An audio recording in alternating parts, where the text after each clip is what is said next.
lagi mong binabara yung mga DDS eh. Oh, sabi ng mga DDS, mga bossing,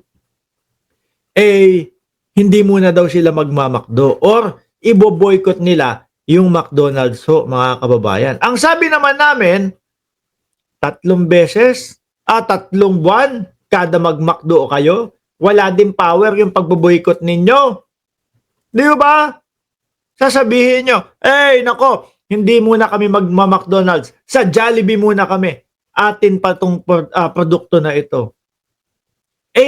Kada sabi nyo na ibo-boycott nyo, kada sabi nyo na ika-cancel ninyo yung mga produkto na ini-endorso ni Vice Ganda, ayan mas lalong lumalaki ang benta nila mga kababayan. Nakalimutan kasi nitong mga DDS na sila po ay nasa hanay ng kakaunti. No?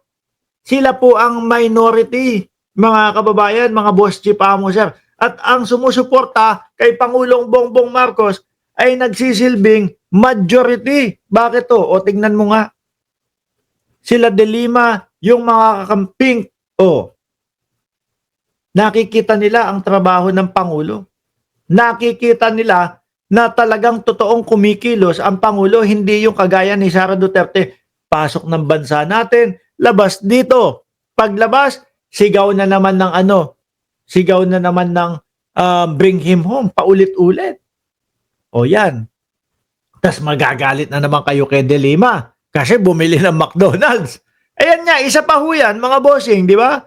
Sabi ni nasan ba yun? Yung nagsabi. Sabi ni Christian Remandaban, advertisement. Pre-advertising din. Di ba? Imbes na ang matatapik natin, sila at sila lang. Syempre, nadadamay si McDonald's. No? Yung iba, habang nagsasalita ako dito, naku, McDo. Ano kaya aalmusalin ko? Kakabangon ko lang. Mag-McDo na lang ako. Total yun naman ang pinag-uusapan. Yung lasa naman po ng McDonald's, mga kababayan. Hindi din humatatawaran yan. Kaya nga buong mundo yan eh. Sabi ni Mary Ann, nakakasawang bring him home. Huwag kang mag-alala, Mary Ann. Alam mo kung hanggang kailan nila sisigaw yung bring him home?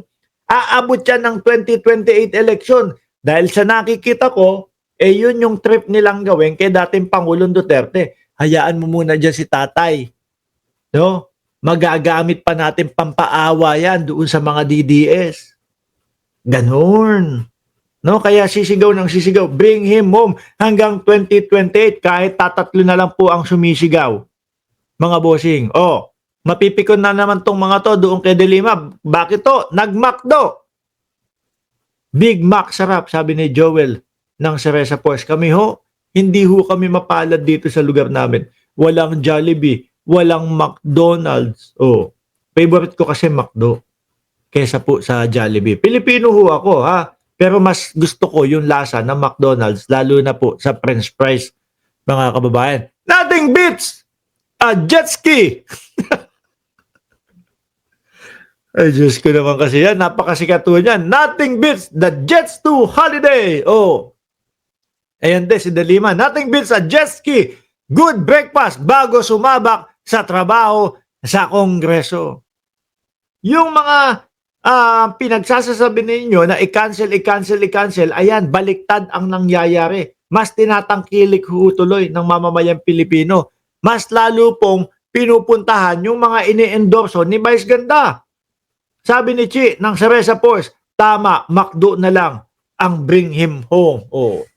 At hindi lang po si Senadora Leila de Lima, mga kababayan, dating Senadora Leila de Lima, no, na ngayon po ay congresswoman.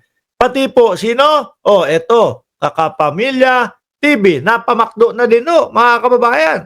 Hala, bahala kayo dyan, kain tayo, mga ka-DDS.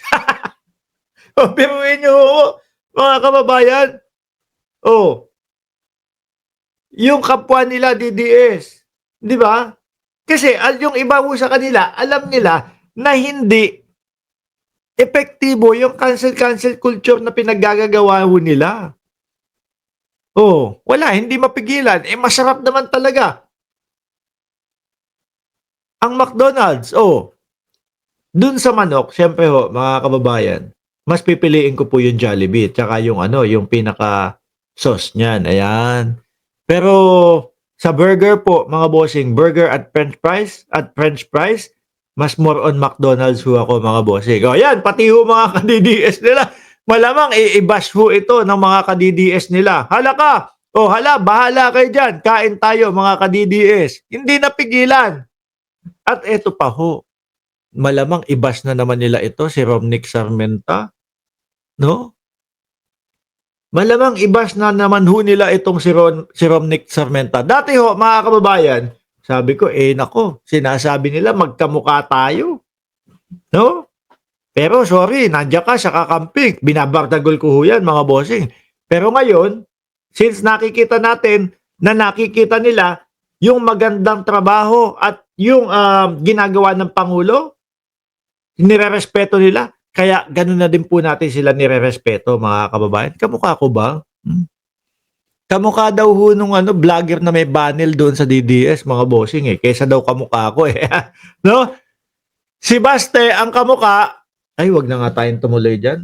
Ayoko, baka sabihin kung ano na naman sinasabi ko. Si Baste, ang kamukha, sino? Comment nyo na lang dyan. O yung anak ni Marcoleta, sino kamukha? Comment nyo na lang dyan. Eto, kamukha ko ho ba?